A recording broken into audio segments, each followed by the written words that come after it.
Bismillahirrahmanirrahim. Assalamualaikum warahmatullahi wabarakatuh. Sebelumnya, perkenalkan nama saya Siska Dwi Putri dengan NIM 35121062 dari kelas 1C D3 Administrasi Bisnis. Di sini, saya akan memaparkan materi CSR atau Corporate Social Responsibility.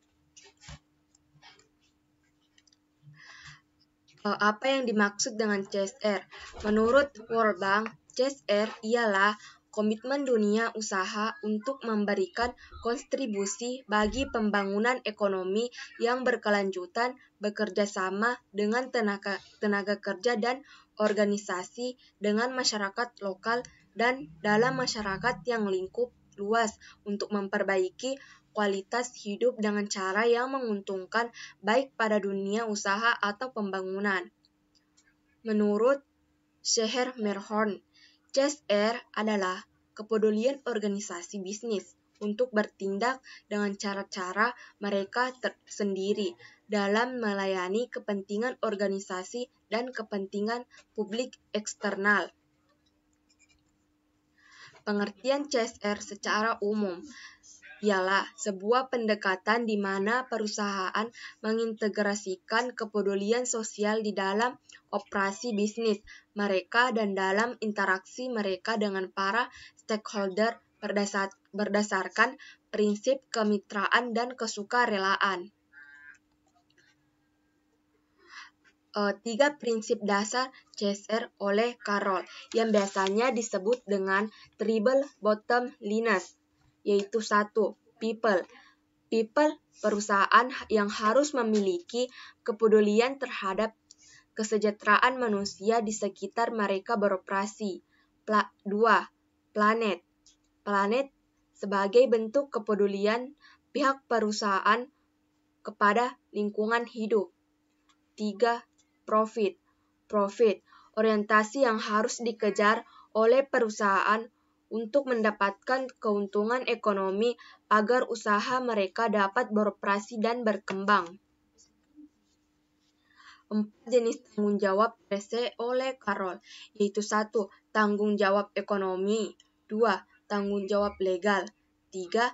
Tanggung jawab etis, 4. Tanggung jawab kebijakan. Motif melakukan CSR, yaitu 1. Corporate charity, 2. Corporate philanthropy, 3. Lingkungan. Adapun tradisi neoliberal melihat CSR, yaitu 1. Dunia bisnis sebaiknya tidak perlu mengurusi masalah sosial satu-satunya. Tanggung jawab sosial perusahaan adalah menghasilkan keuntungan yang sebesar-besarnya. 2. Jika keuntungan meningkat, maka gaji karyawan naik, maka daya beli meningkat. 3. Berasumsi bahwa bisnis akan selalu bekerja dengan baik dalam mendistribusikan sumber daya ekonominya, maka bisnis akan bekerja tanpa intervensi manapun. Adapun argumen yang mendukung CSR material, yaitu 1. Kebutuhan dan harapan masyarakat yang berubah. 2. Terbatasnya sumber daya alam. 3. Lingkungan sosial yang lebih baik. 4. Perimbangan tanggung jawab dan kekuasaan. 5. Bisnis mempunyai sumber-sumber daya yang berguna. 6. Keuntungan jangka panjang. Adapun argumen yang tidak mendukung CSR, yaitu 1. Tujuan utama bisnis adalah mengejar keuntungan sebesar-besarnya. 2.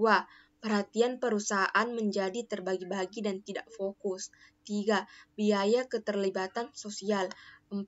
Kurangnya tenaga terampil dalam bidang kegiatan sosial. Adapun manfaat CSR, yaitu 1. Mempertahankan dan menongkrak reputasi serta citra perusahaan. 2. Mendapatkan lisensi untuk operasi secara sosial. 3. Mereduksi risiko bisnis. 4. Melebarkan akses sumber daya bagi operasional usaha. 5. Membuka peluang pasar yang lebih luas. 6. mereduksi biaya misal terkait dari dampak lingkungan. 7. Memperbaiki hubungan dengan stakeholder. Contoh program CSR secara internal, yaitu sosial. Sosial yaitu kesehatan, kematian, serikat pekerja, dan lain sebagainya. Ekonomi yaitu koperasi, BMT, paguyuban purna tugas, dan sebagainya. Budaya yaitu paduan suara, band, dangdut, dan lain sebagainya. Olahraga yaitu fitness, senam pagi, tenis, bela diri, futsal, dan lain sebagainya. Agama, haji, ziarah, masjid, musola, ruang doa, dan kebaktian. Pendidikan yaitu Gripats, kejar paket, D3, S1, S2, pelatihan komputer, dan sebagainya. Adapun contoh program CSR secara internal, yaitu 1. Bantuan sarana prasarana kegiatan sosial yaitu bantuan sarana prasarana kegiatan di lingkungan, donor darah, pengobatan massal, bantuan izin detail korban bencana alam. 2. Ekonomi yaitu pujasera, transportasi, pelatihan, keterampilan, masker, dan BMT. 3. Agama yaitu haji, usilat, manasik, kajian agama, TPQ, kegiatan peribadatan, dan perayaan bersama. Pendidikan yaitu beasiswa bagi anak warga sekitar untuk SD, SLTP, SLTA, buku tulis, juara kelas, dan murid teladan. Adapun model penerapan CSR. 1. Keterlibatan sosial. 2. Melalui yayasan atau organisasi perusahaan. 3. Bermitra dengan pihak lain. 4. Mendukung atau bergabung dalam suatu konsorsium. Adapun model penerapan CSR secara lain, yaitu 1. Pengukuran kualitas sumber daya manusia. 2. Peningkatan jumlah frekuensi kegiatan pelatihan warga masyarakat. 3. Peningkatan jumlah orang yang telah memiliki kemampuan untuk memperluas usaha. 4.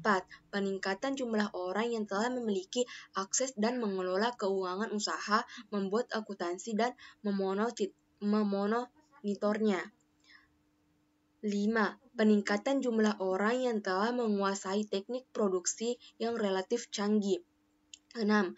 Peningkatan jumlah orang yang telah dilatih dalam mengelola organisasi. Baik, sekian dan terima kasih pemaparan materi oleh saya. Jika ada kurangnya mohon dimaafkan. Assalamualaikum warahmatullahi wabarakatuh.